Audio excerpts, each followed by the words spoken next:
என்ன சந்தேகம் தீர்ந்துதா? ஆமா, உன் மகன் மருமக எங்க கார காணோம்? அது பெரிய கதை. போன சனிக்கிழமை மகனும் மருமகளும் வந்திருந்தாங்க. பேத்தி பிடிவாதமா இங்கேயே இருக்கேன்ட்டா. சரி. ஆட்டை பார்த்ததும் அவளுக்கு போக மனசு இல்ல. அப்படியா செய்தி? ஆமா, நீ எப்போதுல இருந்து ஆடு வளர்க்க ஆரம்பிச்ச? என்ன புது பிசினஸா? ஆட்டு பண்ண வைக்க போறியா?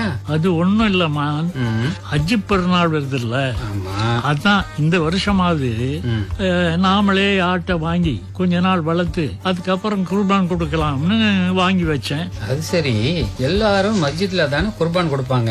சரி, போன வருஷம் கூட நீ அங்க தானே கொடுத்த? ஆமா, பள்ளிவாசல், சூரா இல்லன்னா மதரசா இதுல தான் கொடுப்பாங்க, உண்மைதான். ஆனா குர்பானுக்காக பணத்தை கட்டுறோம். காலையில கூட்டத்தோட கூட்டமா எந்த ஆடு நம்ம ஆடுன்னு கூட தெரியாம கூட்டத்துல நம்மளும் சேர்ந்து குர்பானை கொடுத்துடுறோம். அதுல எந்த ஒரு தியாக உணர்வும் இருக்கிற மாதிரி எனக்கு தெரியல. அதுக்குன்னு அப்படி கொடுக்கறவங்கள நான் பெரிய குறையும் சொல்லல. சரி, அவங்கதான் என்ன செய்வாங்க, எல்லாரும் தாமான் வீடு கொண்டோ அப்படின்னு வாழ்றாங்க. அவங்க எங்க வச்சு அந்த ஆடுகளை வளர்ப்பாங்க சொல்லு? வாங்க என்ன தேத்தனி கலக்கட்டுமா? ரொம்ப நன்றிமா. எப்படி இருக்க? நல்லா இருக்கேன். என் நண்பனுக்கு சேர்த்து கலக்குமா தேத்தண்ணி? அவர் இன்னைக்கு நோம்பண்ண. நோம்பா? அப்புறமா எனக்கு தண்ணி? ஒரு நோம்பாளி முன்னாடி நான் எப்படி தண்ணி குடிக்கிறது? நான் தானப்பா நோம்பு, நீ